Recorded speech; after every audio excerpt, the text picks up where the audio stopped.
25장 찬송합니다.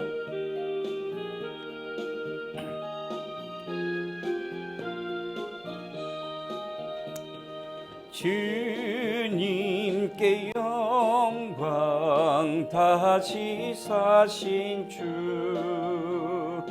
사망 권세 모두 이기셨네. 흰 옷 입은 천사 돌을 옮겼고 누우셨던 곳은 비어 있었네. 주님께 영광 다시 사신 주 사망 권세 모두 이기셨네. 부활의 주님 나타나시사 두려움과 의심 물리치셨네. 이는 기뻐 찬송하여라. 누사신 주님 죽음 이겼네. 주님께 영광 다시 사신 주 사망 권세 모두 이기셨네. 생명의 임금 영광의 주님 주님 없는 삶은 헛될 뿐이라. 주의 사랑으로 세상 이기고 주의 사랑으로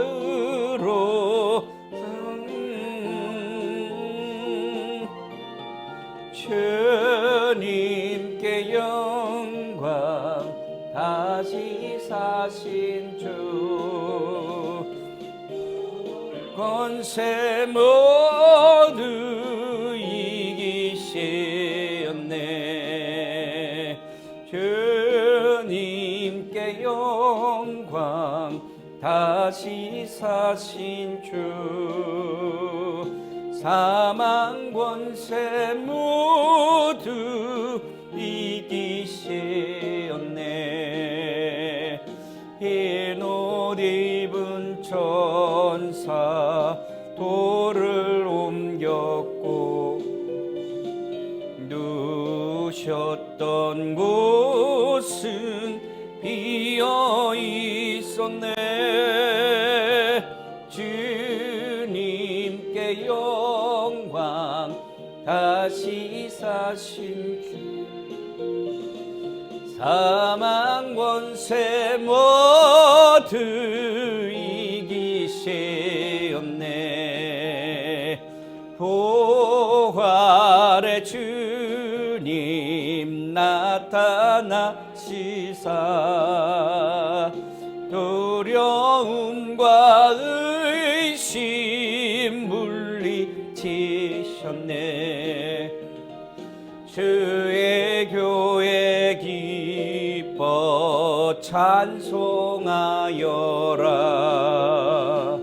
다시 사신 주님 죽음 이겼네.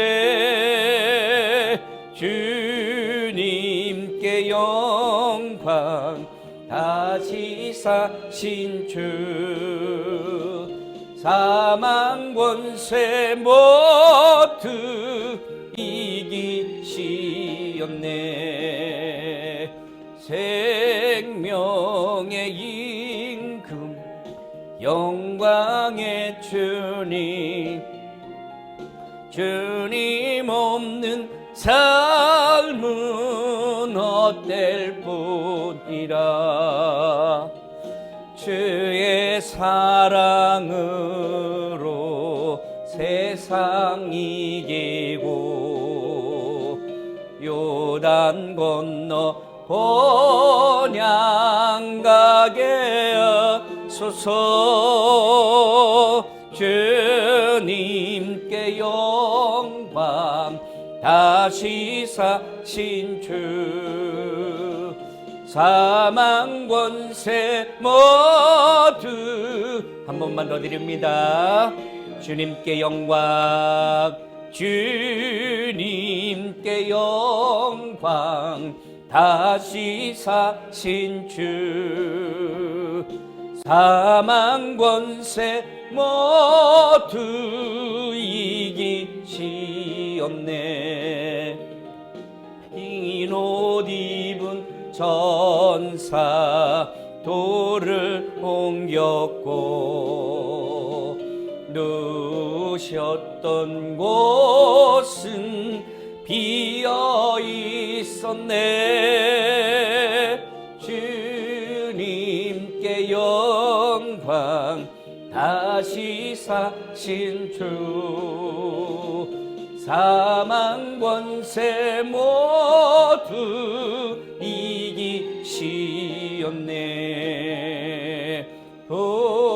부활의 주님 나타나시사 두려움과 근심 물리치셨네. 주의 교회 기뻐 찬송하여라. 다시 사신 주님 죽음 이겼네. 주님께 영광 다시 사신 주 사망 권세 모두 이기시었네. 생명의 임금 영광의 주님 주님 없는 삶은 헛될 뿐이라. 주의 사랑으로 세상 이기고 요단 건너 본향 가게 하소서. 주님께 영광 다시 사신 주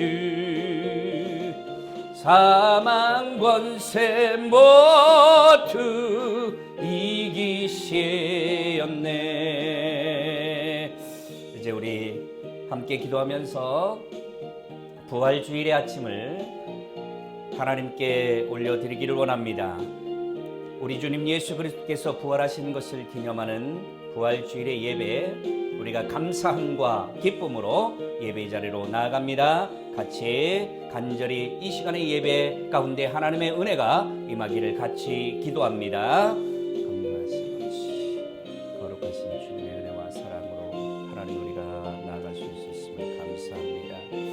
오 주님 존귀와 영광과 찬송을 받을 주옵소서. 오 주여 아버지 함께하여 주님 감사합니다. 이 시간에 우리 예배를 받으시옵소서. 하나님 우리 예배를 받으시옵소서. 부활하신 주님을 찬양합니다. 부활하신 우리 주님을 찬양합니다. 오 주여 아버지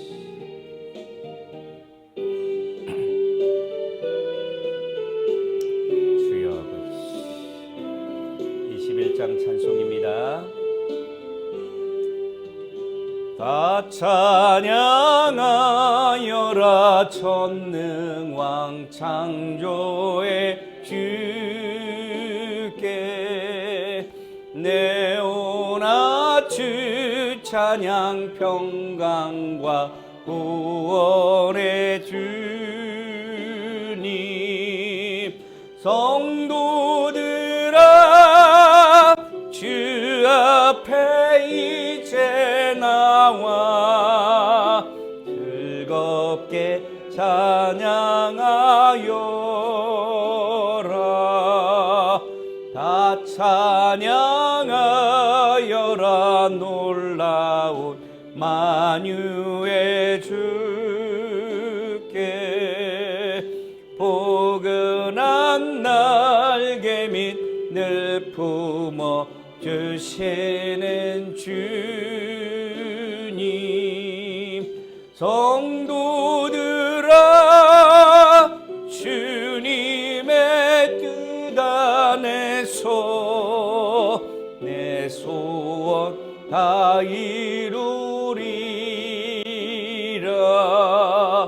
다 찬양하여라. 온 몸과 마음을 바쳐 이 세상 만물이 주 앞에 다 나와 찬양. 성도들아 기쁘게 소리 높여 영원히 찬양하여. 기도하겠습니다. 존귀하신 아버지, 오늘도 주께 나와 예배 올려드립니다. 우리 예배를 우리 주 하나님 홀로 영광을 받아 주시옵소서. 이 시간에 모든 예배의 시간을 오직 주님만을 향하여 드려지는 시간이 되게 하여 주옵소서. 우리의 온 몸과 마음과 뜻과 정성이 우리 주님 하나님을 향하여 나아갈 수 있도록 도와주옵소서. 하나님께는 홀로 영광을 받으시고 우리에게는 은혜의 시간이 되게 하여 주옵소서. 예수님의 이름으로 감사하며 기도드립니다. 아멘. 성시 133번 부활절의 말씀을 교독하도록 하겠습니다. 하나님께서 그를 사망의 고통에서 풀어 살리셨으니 우리 주 예수 그리스도로 말미암아 우리에게 승리를 주시는 하나님께 감사하노니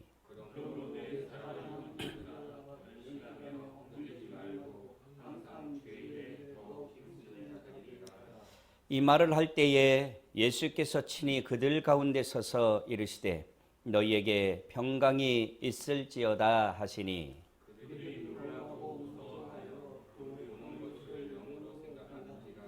예수께서 이르시되 어찌하여 두려워하며 어찌하여 마음에 의심이 일어나느냐.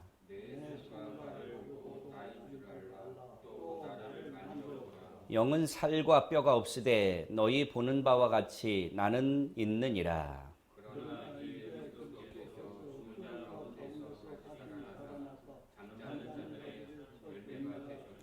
예수께서 이르시되 나는 부활이요 생명이니 나를 믿는 자는 죽어도 살겠고 무릇 살아서 나를 믿는 자는 영원히 죽지 아니하리니 이것을 내가 믿느냐.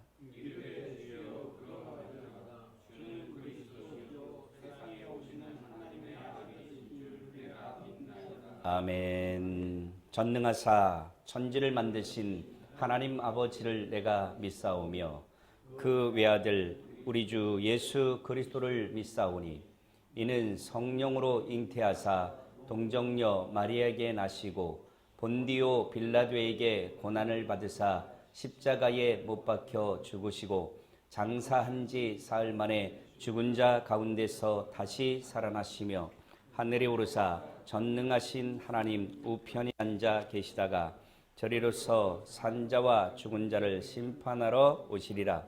성령을 믿사오며 거룩한 공예와 성도가 서로 교통하는 것과 죄를 사하여 주시는 것과 몸이 다시 사는 것과 영원히 사는 것을 믿사옵나이다. 아멘.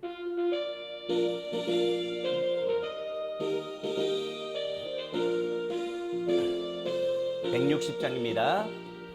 무덤에 머물러 예수 내 구주 새벽 기다렸네. 예수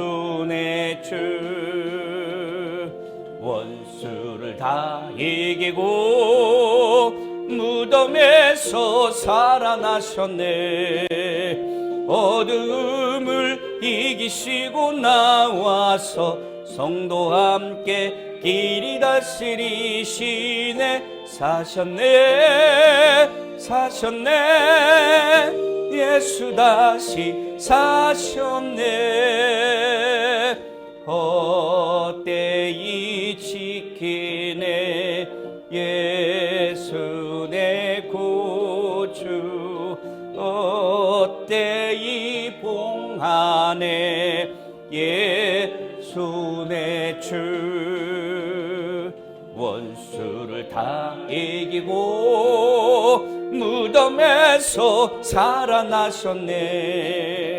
어둠을 이기시고 나와서 성도와 함께 길이 다스리시네. 사셨네 사셨네 예수 다시 사셨네. 거기 못 가두네 예수 내 구주. 우리를 살리네 예수 내 주. 원수를 다 이기고 무덤에서 살아나셨네. 어둠을 이기시고 나와서 성도와 함께 길이 다스리시네. 사셨네 사셨네 예수 다시 사셨네. 기도합니다. 존귀하신 하나님, 부활의 아침을 우리에게 주셔서 참으로 우리의 마음 가운데 부활의 소망을 갖게 하시고 영원한 생명의 소망을 갖게 하심으로 오늘 우리가 기쁨 가운데서 주의 부활을 맞이하며 예배 드릴 수 있도록 이끄심을 감사합니다. 하나님, 이 땅뿐이 아니라 전 세계적으로 하나님 바이러스로 인하여서 세계 수많은 나라들이 고통을 겪고 있으며 하나님 아버지 수많은 생명들이 죽음 가운데로 내팽개치고 있는데 우리 아버지 하나님, 이러한 상황들을 보면서 인간의 연약함을 고백하게 도와주옵소서. 인간이 교만하여 잘난 척하고 자신들의 능력으로 모든 것들을 다 할 수 있을 것처럼 생각하지만 그 작은, 눈에 보이지도 않을 만큼 작은 그 바이러스 하나에도 아무런 대책이 없는 이러한 연약한 인간의 모습들을 보고 정말 하나님께 나아가 무릎을 꿇을 수 있는 하나님의 백성들이 다 되게 하여 주옵소서. 그리하여 온 세계가 물이 바다를 덮음과 같이 하나님의 영광을 인정하는 그날이 속히 오게 하여 주옵소서. 하나님의 유언 가운데서도 이제 아버지 하나님, 우리가 주께 나와 예배 드릴 수 있음을 감사드립니다.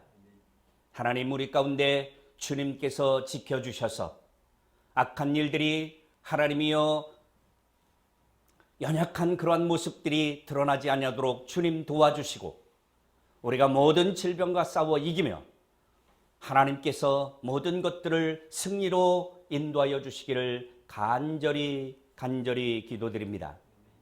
하나님, 이 시간의 예배를 주님께 맡깁니다. 우리가 이 시간에 부활하신 주님을 만나게 하여 주옵소서. 영원한 생명 되신 주님을 만나게 하여 주옵소서. 우리의 믿음 없음을 불쌍히 여기시고 온전히 우리 주님 예수 그리스도를 바라보며 온전한 믿음 가운데서 하나님께서 인도하시는 그 길을 따라 우리의 남은 여생을 살게 하여 주옵소서. 오늘도 들려질 하나님의 말씀 속에서 우리 주님 하나님을 만날 수 있도록 역사하여 주옵소서. 성령님 함께하여 주심을 감사합니다. 우리 주님 예수 그리스도 이름으로 감사하며 기도드립니다. 아멘. 하나님의 말씀 보십니다. 고린도전서 15장에 있는 말씀입니다. 고린도전서 15장 1절에서 10절까지의 말씀입니다. 교독하도록 하겠습니다. 형제들아 내가 너희에게 전한 복음을 너희에게 알게 하노니 이는 너희가 받은 것이요 또 그 가운데 선 것이라.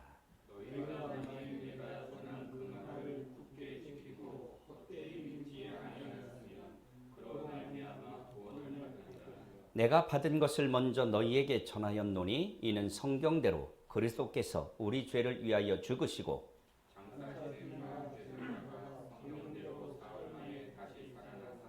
게바에게 보이시고 후에 12 제자에게와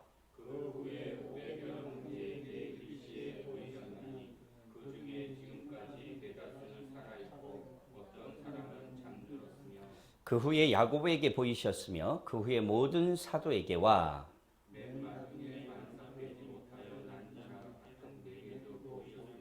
나는 사도 중에 가장 작은 자라 나는 하나님의 교회를 박해하였으므로 사도라 칭함받기를 감당하지 못할 자니라. 그러나 내가 나 된 것은 하나님의 은혜로 된 것이니 내게 주신 그의 은혜가 헛되지 아니하여 내가 모든 사도보다 더 많이 수고하였으나 내가 한 것이 아니요 오직 나와 함께 하신 하나님의 은혜로라. 기도합니다. 존귀하신 아버지, 이 시간에 주님의 말씀을 나눈 시간입니다. 하나님 성령님을 통하여 말씀을 우리의 영혼 속에 새겨 주시옵소서. 하나님의 살아계신 말씀이 우리의 삶을 통치하고 지배하며 이끌어갈 수 있도록 역사하여 주옵소서. 우리의 듣는 귀를 열어주시고 우리 영적인 눈을 열어 주옵소서. 그리하여 주를 바라보게 하시고 주를 믿게 하여 주옵소서. 예수님의 이름으로 감사하며 기도드립니다. 아멘. 할렐루야. 부활의 아침입니다. 부활하신 주님 환영하고 감사하고 찬양합니다. 우리 박수 한번.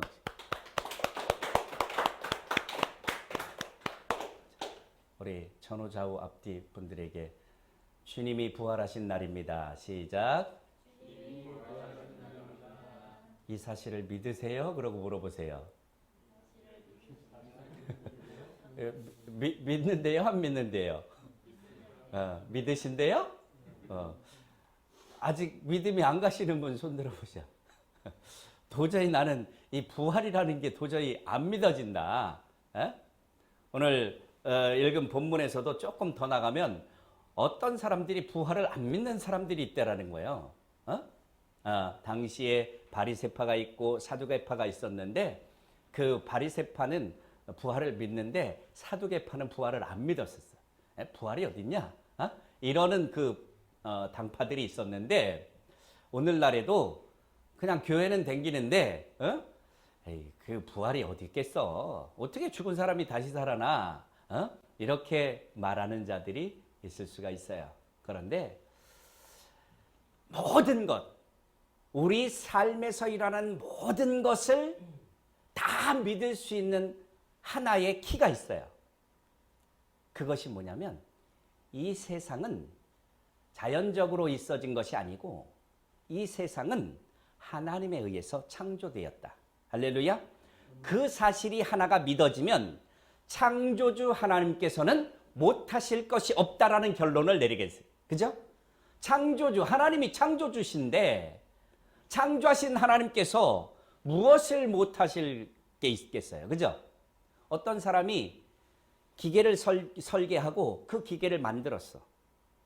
그러면 기계를 설계부터 만든 그 사람은 기계가 고장나거나 어떻게 약간의 문제가 생겼을 때 어때요? 그 사람은 그 기계를 다시 분해해가지고 모든 것을 새롭게 할 수 있겠지요.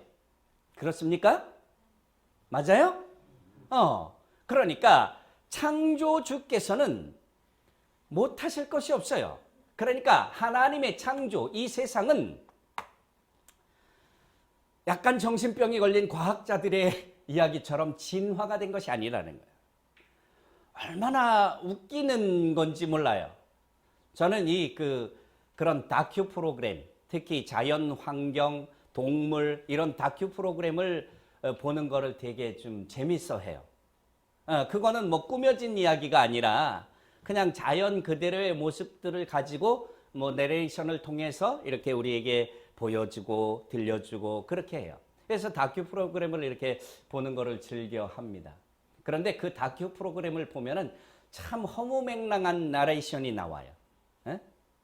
이 지구가 언제인지도 모르는 수백억 년 전, 네, 그죠? 수백억 년 전에 어떻게 이 우주가 탄생을 했대요?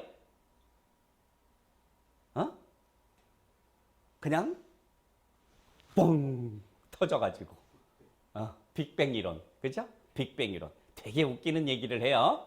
이 우주의 탄생의 기원은 빅뱅 이론이에요, 그죠? 아무것도 없었는데 이게 그 어떤 먼지를 이렇게 다 긁어 모을 수 있는 핵이라는, 그러니까 자석 같은 뭔가가 하나 있어갖고 먼지가 거기에 달라붙기 시작했다는 거예요. 빅뱅 이론에 의하면 가장 쉽게 표현하면 그런 거예요.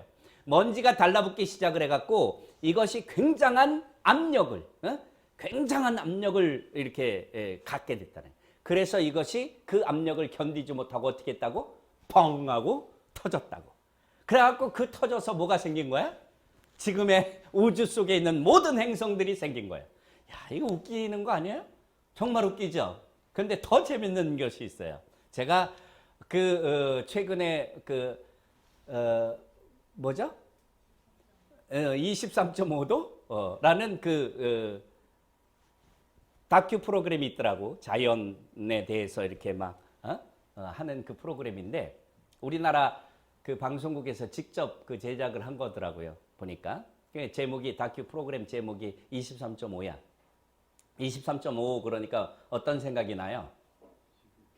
그렇죠. 우리 집사님 정말 해박하셔. 지구의 기울기가 생각이 나실 거예요. 그런데 되게 웃겨요. 지구가 왜 어떻게 해서 23.5도가 기울어졌는가 그 얘기를 하는데 맨 처음에 내레이션이 그 다큐 프로그램이 나오면서 맨 처음 나레이션이 그렇게 뜨는 거예요. 행성이 지구라는 행성이 있었고 다른 소행성이 있었는데 이것이 다니다가 부딪혔다는 거예요. 그 소행성과 지구가 부딪히면서 그 충격에 의해서 지구가 23.5도가 기울어졌다는 거야. 그래갖고 교묘하게 23.5도가 기울어진 그 현상 때문에 지구의 모든 것들이 순환하고 있다는 거예요. 야, 그럴듯한 얘기 같지만 얼마나 허무맹랑한 얘기예요. 응?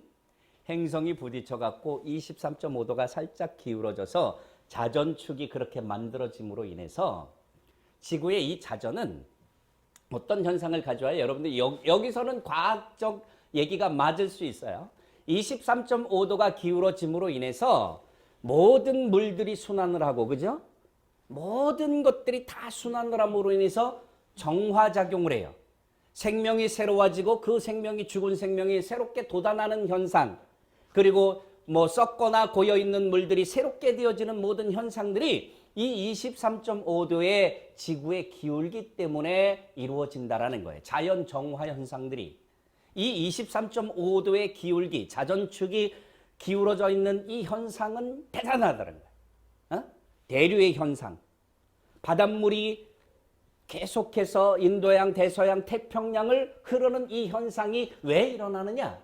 23.5도 때문에 일어난다는 거예요. 그 얘기는 맞는 거예요. 그런데 23.5도가 기울어진 그 원인을 이야기를 하는데 가다가 부딪혀가지고 23.5도가 기울어졌다는 거예요. 그러니까 과학이라는 건 뭐야? 저는 그런 얘기를 하고 싶어. 과학자들한테 모르는 건 모르는 영역에 놔둬라. 그거는 신의 영역이다. 왜 모르는 것까지 굳이 밝히려고 해서 애들도 인정할 수 없는 웃기는 얘기를 하고 있느냐? 그런 거예요. 자, 여러분, 하나님께서 지구를 만들어 놓으시고 자전축의 기울기를 그렇게 만들어 놓으신 것입니다. 할렐루야. 이 창조의 이야기가 여러분들이 그래, 조물주, 이 세상을 만든 어떤 분이 계시다. 그분의 이름을 우리는 하나님이라고 부른다.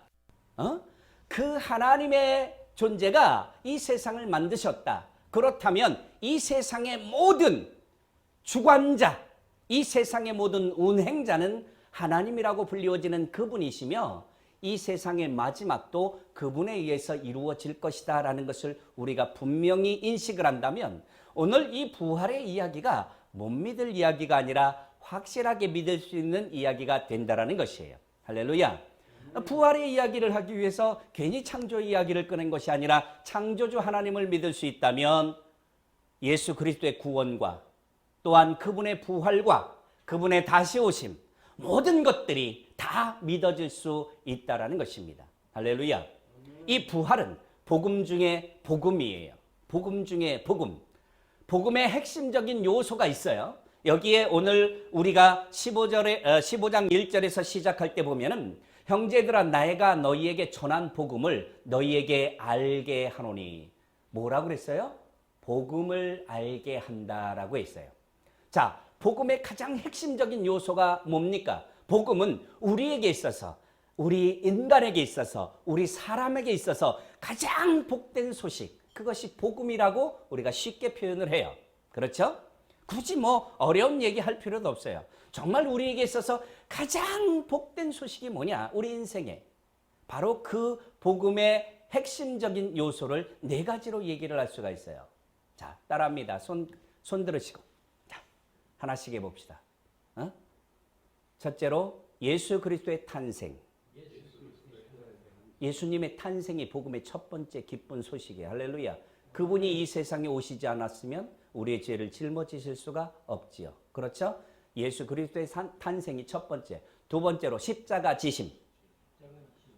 따라합니다. 십자가 지심. 두 번째예요. 손가락이 하나가 안 꼽혀 있는 분이 계셔. 두 번째가 십자가의 지심이라고. 십자가의 지심이 두 번째야. 그러니까 예수 그리스도께서 이 땅에 사람으로 오셔서 십자가를 지셨어요. 그 십자가를 지신 것은 왜 지신 거예요? 그렇죠. 우리의 죄를 다 짊어지시고 십자가에서 가장 극악무도한 죄인으로 모든 죄값을 대신 치러주신 거예요. 할렐루야. 그러므로 우리의 죄가 대속이 된 겁니다. 그 십자가의 지심의 사건이 없으면 우리의 죄가 속해질 수가 없는 것이죠. 자, 그 다음에 세 번째가 바로 여기에 있는 할렐루야. 바로 여기에 있는 뭡니까? 부활. 부활. 이 부활이 없으면 15장에 쭉 읽다 보면 그리스도의 부활이 없으면 우리의 삶도 헛것이 되는 거예요. 할렐루야. 예수 그리스도께서 부활의 첫 열매가 되심으로 그 부활의 증인이 되심으로 우리 또한 그리스도를 믿는 우리 또한 부활할 수 있다는 소망을 갖게 되었다는 거예요. 믿습니까? 오늘 우리가 나눌 이 말씀에 이 부활은 정말 복음 중에 복음이죠. 죄를 사한 그 예수 그리스도께서 다시 부활하심으로 말미암아 생명의 첫 열매가 되셨어요. 그래서 우리 또한 그분과 같이 부활한다라는 것입니다. 믿습니까? 그리고 살짝 하나를 더 껴넣는다면 이제 그분이 하늘로 올리워 가심. 승천이라고 그러죠. 승천. 그렇죠? 이 승천을 뭐 빼도 되고 더해도 되는데 이 승천. 네 번째로는 이 승천이 하늘로 올리워 가심. 그렇죠? 사도행전에 보면은 많은 사람들이 보고 있는 앞에서 주님이 하늘로 올리워 가십니다. 천사들에 의해서 들리워졌어. 그래서 천사들이 갈릴리 사람들이 이러고 하늘로 올라가시는 그 주님을 보고 있는데 천사들이 그렇게 이야기를 하죠. 갈릴리 사람들아 어찌하여 서서 하늘을 쳐다보느냐. 너희 가운데서 올리우신 예수는 너희가 올려가심을 본 그대로 오시리라. 할렐루야. 바로 올라가시는 그 순간에 승천하시는 그 순간에 마지막 다시 오실 것이다라는 재림의 약속을 하고 있다라는 것이에요. 할렐루야. 그래서 복음의 마지막은 뭡니까? 재림입니다. 믿습니까? 재림. 이것이 복음의 핵심적인 요소들이에요. 바로 지금 이 5가지 중에서 4가지는 완성이 되었죠. 그렇죠? 그런데 이 4가지의 모든 사건들이 그 사건이 있기 이전에 성경에 여러 번 말씀하고 있다라는 거예요. 그것을 우리는 예언이다라고 말합니다. 뭐라고 한다고요? 예언. 성경은 그래서 예언과 성취로 이루어져 있는 거예요.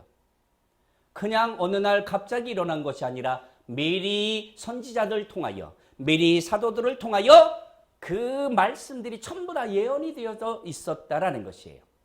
그리고 실질적으로 그 예언이 이루어졌다라는 것이죠. 그렇죠? 성경의 수많은 사건들이 예언이 되었었고 그 수많은 사건들이 다 어떻게 예언된 그대로 어떻게 됐습니까? 성취가 되었다라는 거예요. 그럼 이제 남은 것은 뭐예요? 재림이죠. 남은 건 뭐라고요? 재림이라고요. 그 재림 또한 자, 우리가 성경에 만약에 1000가지가 있는데 1000가지가 있어. 999가지가 이루어졌어. 성경에 있는 내용대로. 나머지 한 가지가 재림이라면 이루어질까요? 안 이루어질까요? 이루어지겠지요. 할렐루야. 9999개를 이룬 하나님. 10,000가지 중에서 9999개를 이루셨다면 나머지 한 가도 반드시 이루실 줄 믿습니다. 그것이 이제 재림만 남아있는 거예요. 성경에 예언된 모든, 성경에 기록된 모든 사건 중에 이제 예수 그리스도의 다시 오시겠다라는 그 재림만 남아있다라는 것이에요. 그러면 우리가 이제는 그 복음의 요소 중에서 오늘 우리가 부활절의 아침을 맞이해서 이 핵심적인 부활이라는 것에 대해서 좀 더 살펴봤으면 좋겠습니다. 주님이 다시 사셨습니다. 믿습니까? 주님은 완전히 죽으셨다가 다시 살아나셨습니다. 이 성경을 부인하려고 하는 자들에 의해서 주님은 잠깐 기절하셨었다. 이런 그 표현을 하고 있는 그 무지몽매한. 그러니까 인간적인 이성으로 생각하면 죽은 지 사흘 만에 다시 살아날 수 있는 가능성이 거의 없다라는 것이죠.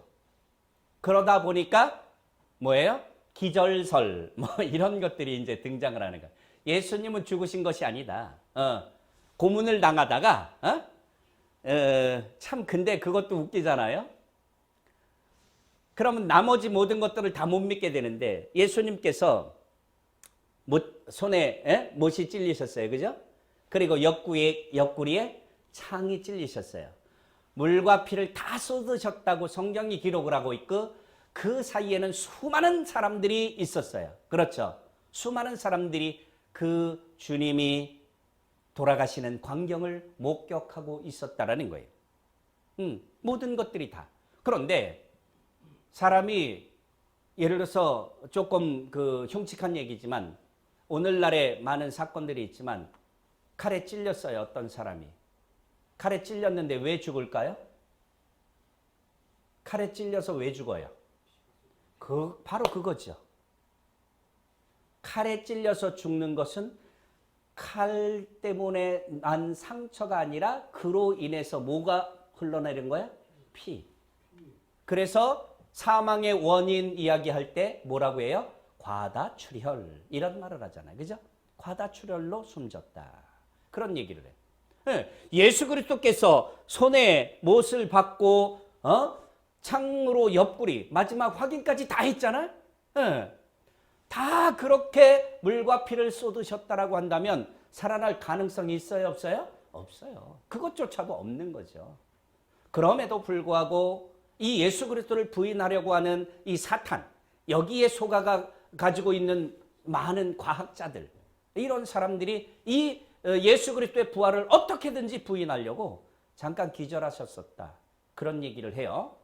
자, 그러면서 이제 오늘 우리가 주석가들에 의해서 주석이 되어져 있는 예수님의 십자가 진 그 날짜가 조금 왜곡되어지고 있다는 것이에요.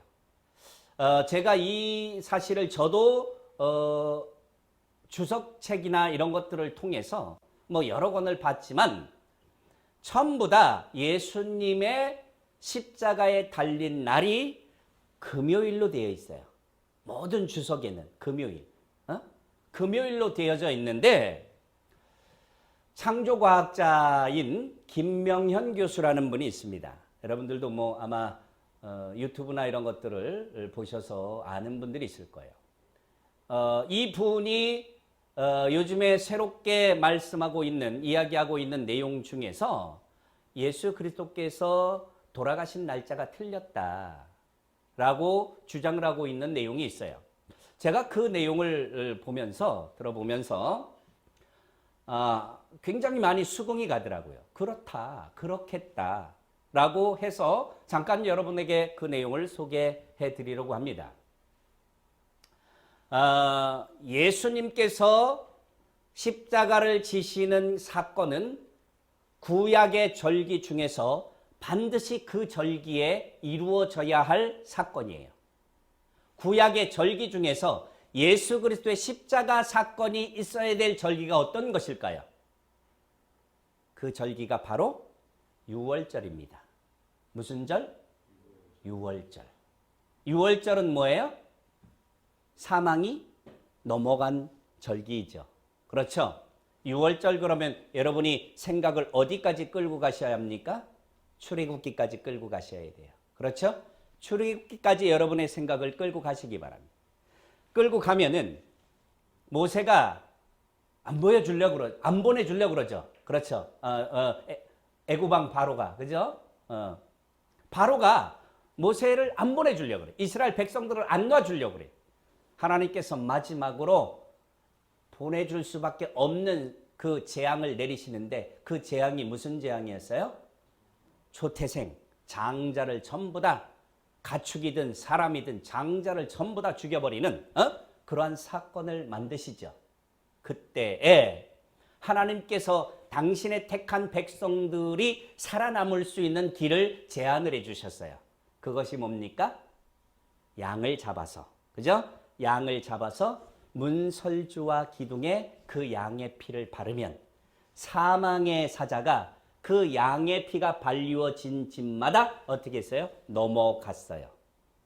이 양이 누구를 예표하는 것이었어요? 예수 그리스도. 할렐루야. 예수 그리스도께서 피를 흘리신 그 사건이 있어야지만이 뭐예요? 사망의 재앙을 넘어갈 수가 있는 것이죠. 바로 예수 그리스도의 십자가 지심은 6월의 사건과 직결되는 것입니다. 할렐루야. 예수 그리스도의 사망의 사건은 6월의 사건과 직결이 되는 거예요. 그래서 오늘 이 예수님께서 십자가 지셨을 때의 그 상황은 반드시 6월절과 연결이 되어져야 해요. 그리고 성경이 말하고 있는 사흘이라는 이 개념, 3일이라는 개념, 오늘 여기서도 사흘 만에, 3일 만에 부활하셨죠. 자, 4절 읽겠습니다. 자, 3, 4절 읽겠습니다. 시작. 내가 받은 것을 먼저 너희에게 전하였노니 이는 성경대로 그리스도께서 우리 죄를 위하여 죽으시고 장사 지낸 바 되셨다가 성경대로 사흘 만에 다시 살아나사. 사흘 만에 살아나셨다라는 거예요. 그래서 이 주석가들이 금요일 날 십자가상에서 돌아가셨다라고 한다면 금요일, 토요일, 이게 날짜가 안 맞는 거야. 아무리 계산을 해도. 그렇지 않아요? 그래서 금요일도 계산하고 토요일도 계산하고 우리가 지금 얘기하는 주일도 계산하고 해가지고 이걸 어떻게 해서 3일을 만들어 갖고 안 씻고 첫날 막 이렇게 꿰어 맞출 수밖에 없는 그동안의 상황이었어요. 그런데 주님은 금요일 날 돌아가신 것이 아니다라는 것이에요. 왜냐하면 이 6월절의 절기가 예수 그리스도께서 연대를 추정을 해서 역으로 거꾸로 요즘에 슈퍼컴퓨터가 있어가지고 날짜를 집어넣으면 그 연대를 뭐 수천 년 전까지 요일까지 다 계산할 수 있다라는 거예요. 그래서 계산을 해보니까 AD 30년 몇 년? AD 30년 바로 이 6월절은 첫째 달 14일이어야 해요. 니산월 아비벌 첫째 달 14일이어야 한단 말이에요. 바로 그 유대력의 첫째 달은 바로 우리 태양력으로 한 셋째 달쯤에 해당이 되는 거예요. 음력으로. 그래서 그 첫째 달을 추적을 해서 계산을 해보니까 AD 30년 1월 14일, 유대력 1월 14일이 바로 수요일이었다라는 거예요. 무슨 요일? 수요일. 이거 계산은 여러분들 뭐 하는 건 당연히 할 수 있다라고 생각을 하잖아요. 그죠? 컴퓨터에 여러분들 음력 생일 딱 넣어서 양력 변환하면 나와 안 나와? 나오죠? 다 나오잖아요, 요즘에. 내 양력 생일 집어넣으면 음력으로 변환 그러면 내가 태어난 음력 날짜 딱 나오잖아요. 그죠? 그런 식으로 계산을 하니까 AD 30년 1월 14일을 계산했을 때 정확히 수요일이더라는 거예요. 수요일. 그렇기 때문에 예수 그리스도의 죽으심은 수요일에 이루어졌다라는 거예요. 수요일. 그렇게 되면 그 기절설 같은 거를 주장하는 사람들의 반박을 완전히 없앨 수 있어요. 왠지 아세요?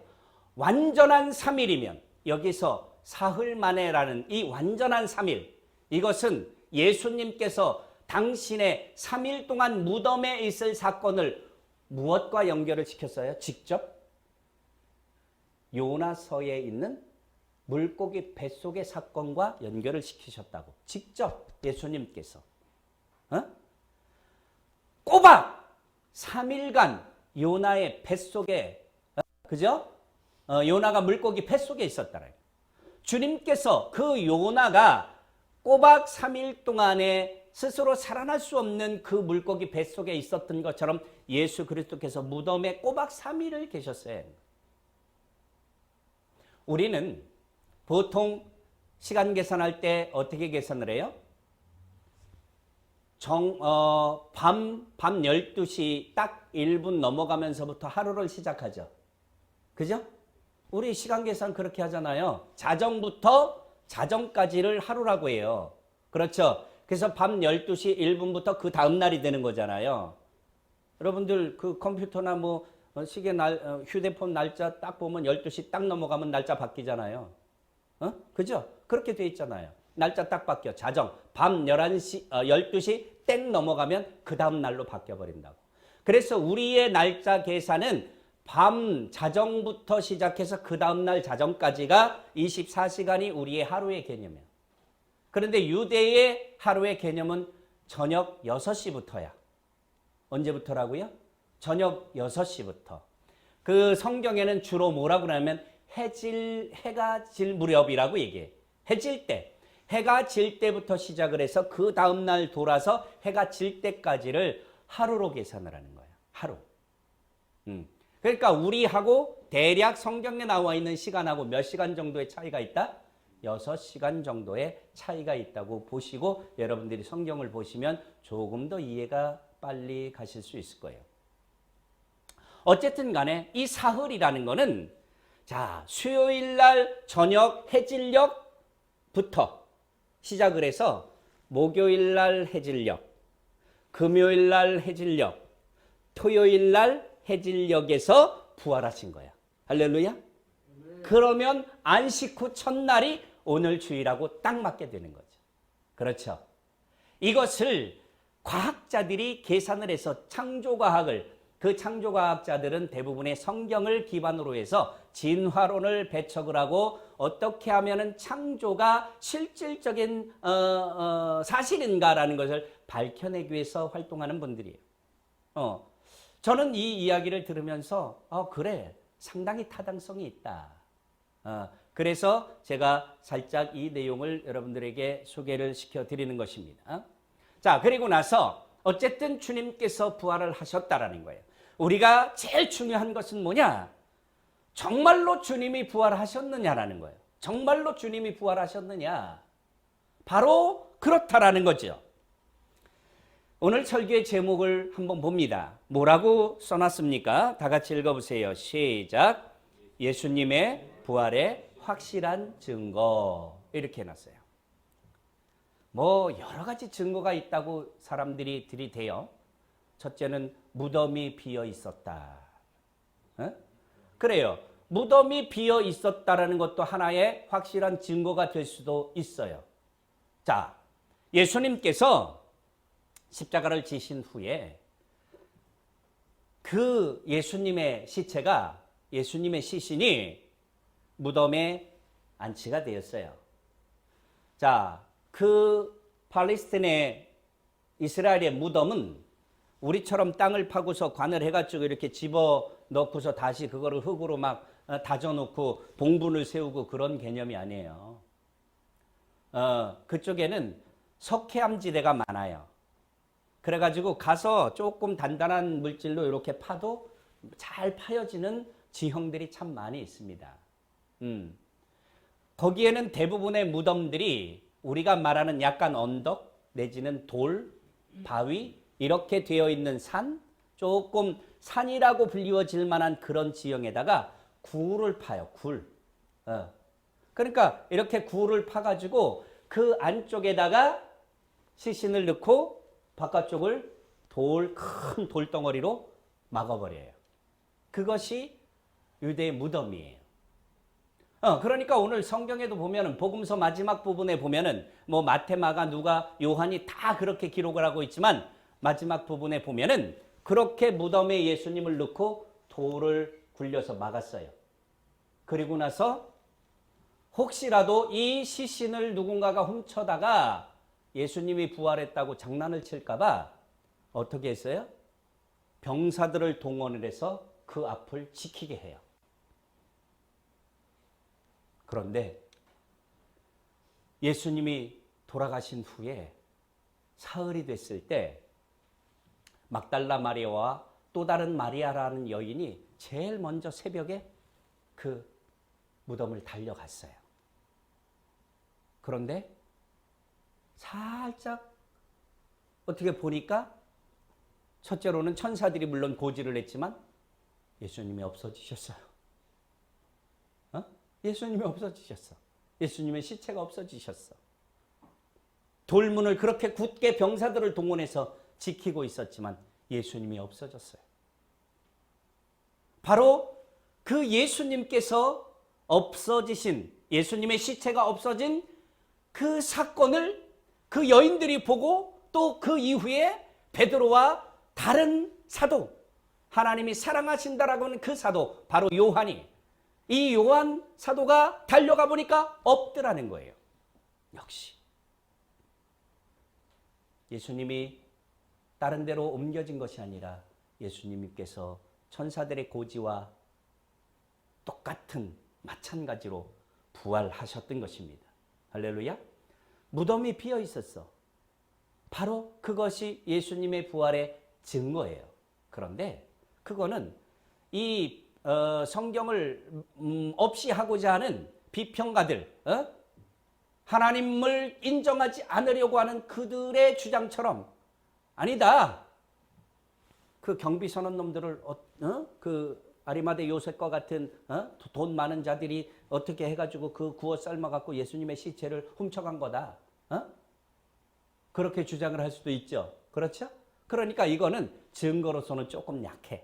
예수님께서 시신이 있었는데 그 시신이 없어졌다. 그 증거만으로는 부활의 증거가 조금 약하더라라는 거예요.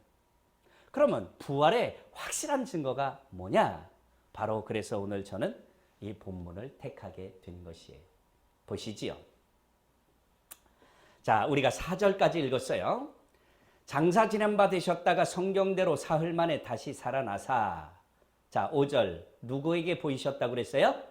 게바에게 보이시고. 게바가 누구예요? 베드로예요. 베드로. 게바가 누구라고요? 베드로. 자, 이 베드로는 어떤 사람이에요? 예수 그리스도께서 이 행동파예요. 그죠? 단순 무식한. 상당히 행동파. 예수님께서 십자가를 지실 때 다 도망갔어요. 예수님하고 관계된 너희들 다 잡아서 감옥에 넣을 거다. 그리고 로마 병정들이, 유대 병정들이 잡으러 다녀. 그러니까 전부 다 난 알지도 못해. 난 예수하고 같이 안 있었어. 그러면서 전부 다 예수를 부인하고 도망갔어요. 예수님께서 그 이전에 제자들을 모아놓고 너희들이 다 나를 부인할 거다. 그러면서 베드로가 뭐라 그랬어요? 다 떠날지라도 나는 절대 주님을 버리지 않겠습니다. 그러니까 아니다. 네가 다 굴기 전에 3번 나를 부인하리라. 이렇게 주님이 말씀하셨어요. 그렇죠? 주님이 말씀하신 그대로 조그만 여자애가 군사들하고 같이 와서 저 사람도 거기 있었대요 이러고 읽는 거야. 베드로 저 아저씨도 예수하고 같이 다녔대요 이러고 여자애가 읽는 거야. 그랬더니 저주까지 하면서 맹세까지 하면서 나는 결코 그를 알지도 못하고 같이 있지도 않았다. 바로 닭이 3번 울고 나서 베드로가 그 주님의 말씀이 생각났다고 성경이 기록되고 있어. 어쨌든 이렇게 부인을 했어. 모든 자들이 다 떠났어. 아무도 남지 않았어. 다 도망갔던 자들에게 예수님께서 부활하셔서 이들에게 나타난 거예요. 다시 고기 잡으러 갔던 베드로와 다시 고기 잡으러 갔던 요한 어부들에게 예수님이 나타나셨어요. 그래서 같이 생선을 구워서 밥을 먹는 장면도 성경에 기록이 되어져 있어요. 자, 여기까지는 그렇다고 치고 이제 여기에 기록되어 있는 모든 사람들 한번 보시죠. 게바에게 보이시고 후에 12 제자에게와 그 후에 500여 형제에게 일시에 보이셨나니 그 중에 지금까지 대다수는 살아있고 어떤 사람은 잠들었으며 그 후에 야고보에게 보이셨으며 그 후에 모든 사도에게와 맨 나중에 만삭되지 못하여 난 나 같은 자에게도 보이셨느니라. 자, 그러면 한번 보죠. 예수님의 부활을 이 사람들에게 보이셨다라는 거예요. 예수님께서 친히. 그렇죠? 예수님께서 친히 이 사람들에게 나타나셨다라는 거예요. 여러분 뭐 성경을 보면은 쭉 있죠. 도마가 예수님을 만났어. 예수님께서 도마를 만나 주셨어. 그리고 네가 나를 못 믿겠거든 내 손을 보고 내 옆구리에 손을 넣어보라고까지 하셨어. 그렇죠? 예수님은 믿지 못하는 자들에게 당신을 믿을 수 있도록 그렇게까지 은혜를 베풀어 주셨어요. 자, 넘어갑시다. 그것도 넘어갑시다. 이제 예수님을 부인하고 떠났던 자들이 이 이후에 어떤 일들이 벌어지는지를 여러분들이 확실하게 볼 수 있다면 그럴 수밖에 없겠구나라는 인정을 하게 된다는 것이에요. 그것이 뭐냐? 여기에 기록된 수많은 사람들이 예수 그리스도를 위하여 순교를 했다라는 거예요. 그분이 돌아가신 그분이 살아나신 것이 사실이 아니라면 자기 목숨을 왜 걸어? 안 그렇겠어요? 예수 그리스도 그분은 십자가에 달려 돌아가실 때 다 버리고 도망갔던 놈들이 다시 모이게 된 원인도 마찬가지로 그분이 진짜 살아나시지 않았으면 뭐하러 다시 모여서 그분을 증거하기 시작하느냐고. 그렇죠? 예수님을 떠났던 모든 자들이 다시 돌아와서 사도행전을 보면 복음을 증거하는데 생명을 아끼지 않더라는 거예요. 이 예수 그리스도께서 부활하신 것이 사실이 아니라면 자기 생명을 내어놓고 뭐하러 그 짓을 하느냐라는 거지. 그렇죠? 여러분 가장 확실하게 성경에 기록되어 있는 사도 바울이라는 인물을 봐도 마찬가지 아닙니까? 오늘 여기에서 맨 나중에 만삭되어 나지 못한 나 같은 자에게도 하나님께서 나를 만나 주셨다라고, 부활하신 주님께서 나를 만나 주셨다라고 말하는 이 사도 바울의 사건만 봐도 그렇지 않아요? 바울은 어떤 사람이에요? 율법을 지키기를 자기 목숨을 지키는 것과 같이 소중하게 생각했던 사람이에요.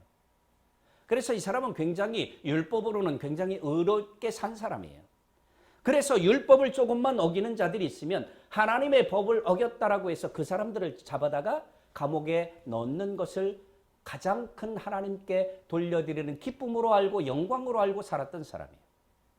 이 사람이 그렇게 하나님의 율법을 어기는 자들, 복음을 받아들여서 하나님의 율법을 어긴다라고 자기 눈에 보여지는 자들, 이 자들을 잡아다가 감옥에 가두는 것이 가장 큰 하나님의 일을 하는 거라고 생각했던 사람이에요. 그런데 어느 날 하나님께서 이 사도 바울을 만나 주셨습니다. 할렐루야. 이 사울이었던 이 사울을 만나서 이름을 바울로 고쳐주시면서 이방인의 사도로 부르셨다는 거예요. 이 사울이 정말 살아계신, 정말 부활하신 그 주님을 만나지 않았다면 자기가 기뻐하며 하나님께 가장 큰 영광이라고 생각했던 그 율법을 어기는 자들을 잡아다가 감옥에 넣는 그 일, 이것이 가장 기쁜 일이었는데 이제는 이것이 잘못됐다라는 것을 알고 주님을 증거하기 시작했다라는 거예요. 바울의 고백처럼 보십시오. 예수 그리스도를 부인하던 그가, 예수 그리스도를 부인하던 그가 예수 그리스도를 위하여 생명을 내어놓는 자가 됐다라고 한다면 여러분 확실하지 않으면 미쳤다고 그렇게 하겠느냐라는 거예요. 그렇지 않아요?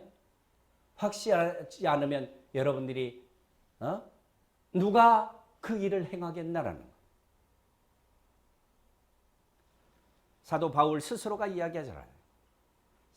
여러 번의 생명의 위협을, 그렇죠? 느끼고 자기가 복음을 전하면서 40의 하나 감암매를, 그 40의 하나 감암매는 죽을 수도 있는 거예요. 죽을 수도 있는 것. 그죠? 태형을 맞고 강의 위험, 동물들, 짐승들, 강도의 모든 위험들을 다 감당할 수 있었던 그 유일한 조건이 뭐였어요? 예수 그리스도, 그분은 살아나셨다라는 거예요. 할렐루야. 그를 그렇게 핍박하고 반대하던 그가 돌아서서 그분을 증거하는, 자기 생명까지 내어놓고서 그분을 증거하는 일을 했다? 이것보다 더 확실한 부활의 사건이 어디 있겠어요? 그렇지 않아요? 여러분들 그렇잖아요. 내가, 남들은 다 아니라 그래도 내가 눈으로 봤어. 정말 사실이야. 그러면 여러분 뭐라 그랬어요? 야, 진짜라니까. 그죠? 목에 핏대를 세우면서. 진짜라고. 이 일을 하는 데 있어서 확실하지 않으면 자기 생명을 내어놓겠느냐라는 거예요. 그래서 여기 성경에 기록된 이 많은 사도들, 성경에 기록된 수많은 사람들이 예수 그리스도, 부활하신 주님을 증거하다가 반대파에 부딪혀서 목숨을 잃어간단 말이에요. 그 이후에도 수많은 하나님의 종들이 자기 목숨을 내어놓고 예수 그리스도를 증거하지요. 왜? 그분의 부활은 확실하다라고 믿기 때문에 그런 것 아니겠습니까? 여러분, 예수님이 살아나셨습니다. 할렐루야. 예수님이 살아나신 것은 확실한 증거입니다. 믿습니까? 바로 이 예수 그리스도께서 살아나심으로 인해서 우리는 이제 바로 육신의 생명을 우리가 잠시 동안 땅에 묻는다고 할지라도 우리는 그분의 살아나심과 같이 똑같이 살아난다라는 것이에요. 믿습니까? 여러분이 예수를 믿는다면 여러분은 부활합니다. 믿습니까? 믿으세요? 우리가 예수를 믿는다면 우리는 죽어도 살겠고예요. 오늘 주님이 말씀하신 것처럼 우리가 성실을 교독하면서 말씀 보셨지 않습니까? 예수 그리스도를 믿으면 무릇 나를 믿는 자는 어떻게 해요? 살아서 나를 믿는 자는 영원히 살겠고 또한 뭐예요? 죽어도 다시 산다라는 거예요. 영생을 얻는다라는 거예요. 여러분, 우리가 믿는 예수 그리스도, 그분은 우리에게 어떤 조그마한 복을 가져다 주고 우리에게 조그마한 뭔가를 잘 되게 하고 우리가 조금 아픔을 가지고 있을 때 그거를 위로하고 치유해 주시고 그런 정도의 하나님이 아닙니다. 우리의 영원한 생명을 보장하시는 것입니다. 할렐루야. 여러분은 영원한 생명을 얻습니다. 우리는 영원한 생명을 얻었습니다. 그분의 부활로 말미암아 우리는 영원한 부활의 생명을 갖게 된 것입니다. 여러분은 부활의 생명을 가지고 우리는 부활의 생명을 예약받고 살아가는 하나님의 백성들이라는 사실인 것입니다. 우리 모두가 다 이 부활의 생명을 지닌 자로서 이 부활의 생명을 다른 사람들도 얻을 수 있도록 증거하는 그 일에 우리가 모든 것을 쏟아야 할 줄로 믿는 것입니다. 이 사실을 이제 부활주일 뿐이 아니라 우리가 살아가는 모든 시간, 동안에 예수 그리스도께서는 부활하셨습니다. 그 부활의 생명이 오늘 함께하고 계십니다. 이 부활의 생명은 영원한 것입니다. 이 사실을 많은 사람들께 전함으로 인해서 소망 없이 살아가는 이 세상 가운데 영원한 소망이 우리들로 인하여 전해질 수 있는 바로 복음을 증거하는 그런 하나님의 백성들이 다 되시기를 예수님의 이름으로 축원드립니다. 기도하겠습니다. 존귀하신 아버지 감사합니다. 주님의 크신 은혜를 인하여 찬송드립니다. 부활하신 주님을 인하여 찬송드립니다. 우리 주님이 부활하신 주님이라는 사실을 인하여 감사드립니다. 늘 부활하신 주님을 믿고 소망을 놓지 않고 살게 하여 주옵소서. 예수님의 이름으로 감사하며 기도드립니다. 아멘.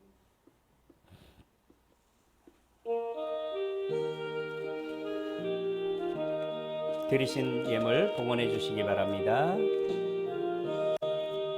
사랑하는 주님 앞에 형제자매 한자리에 크신 은혜 생각하며 즐거운 찬송 부르네. 주 예수 오늘 받아 모든 사람 내 몸같이 환난 근심 위로하고 진심으로 사랑하세. 사랑하는 주님 앞에 온갖 충성 다 외로우나 즐거우나 주님만 힘써 섬기네. 우리 주님 거룩한 손 제자들의 발을 씻어 환난 근시에 외로운 동성망에 보이셨네. 사랑하는 주님 같은 주로 섬기나니 한 피 바다 한 몸 이룬 형제여 친구들이여 한 몸같이 친밀하고 마음으로 하나 되어 우리 주님 크신 뜻을 지성으로 준행하세. 아멘. 광고 먼저 하고 헌금기도하고 축도로 마치겠습니다.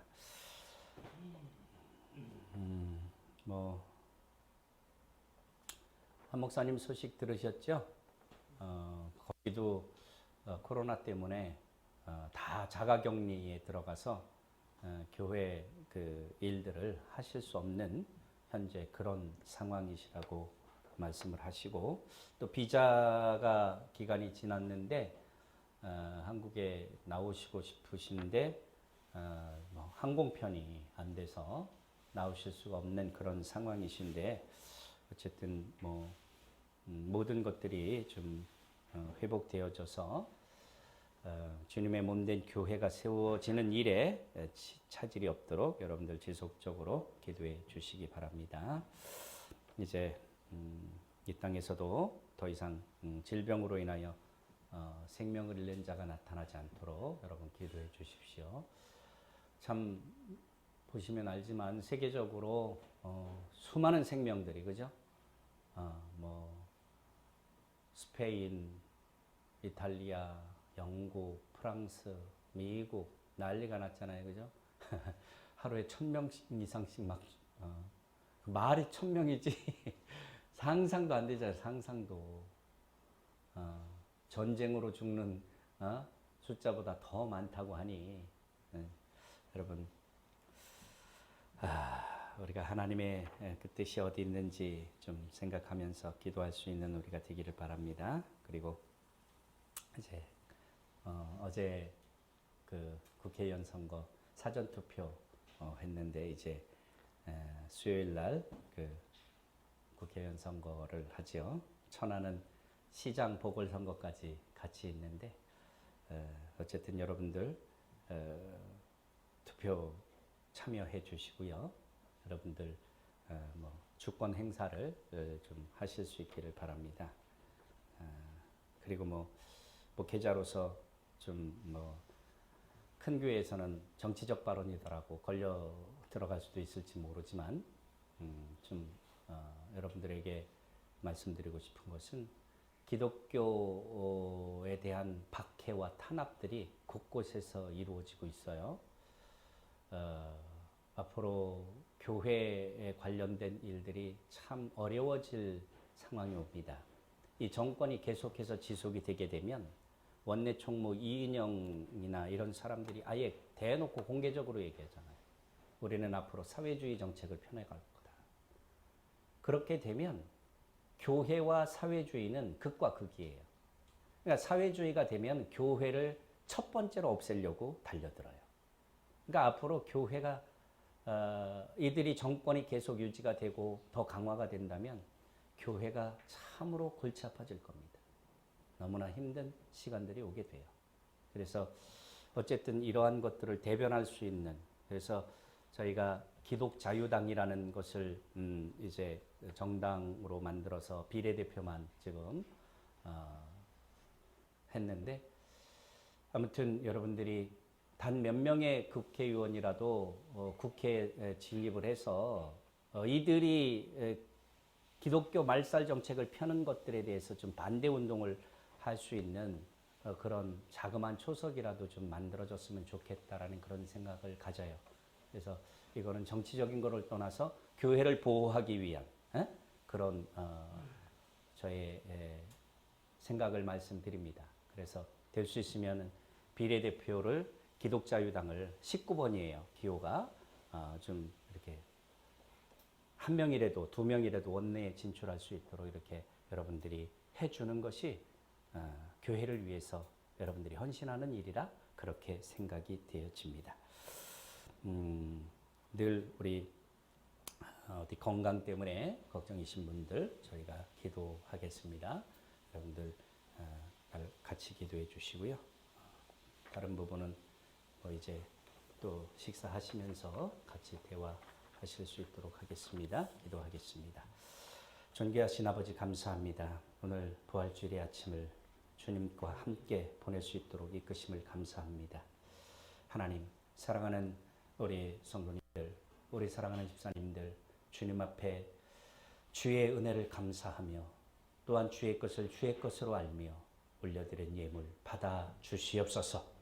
저희들의 수고와 땀 흘림을 하나님께서 공수로 돌리지 아니하시고 소득 있게 하셔서 주의 몸된 교회를 위하여 헌신하며 봉사하며 수고할 수 있도록 이끄신 은혜를 감사합니다. 하나님, 저들의 수고와 저들의 헌신과 저들의 봉사가 하나님께 영광이 되어지게 하여 주옵소서. 주님 감사드립니다. 지금은 우리 구주 예수 그리스도의 은혜와 하나님 아버지의 무한하신 사랑과 성령님의 감화하며 감동하고 교통하시는 은혜가 이제 부활하신 주님의 확실한 증거를 가지고 나아가 부활을 부인하는 자들에게 확실한 하나님의 부활의 소식을 전하며 그들을 주께로 인도하기를 원하는 사랑하는 백성들 머리 위에 이제로부터 영원 무궁토록 항상 함께 있을지어다. 아멘.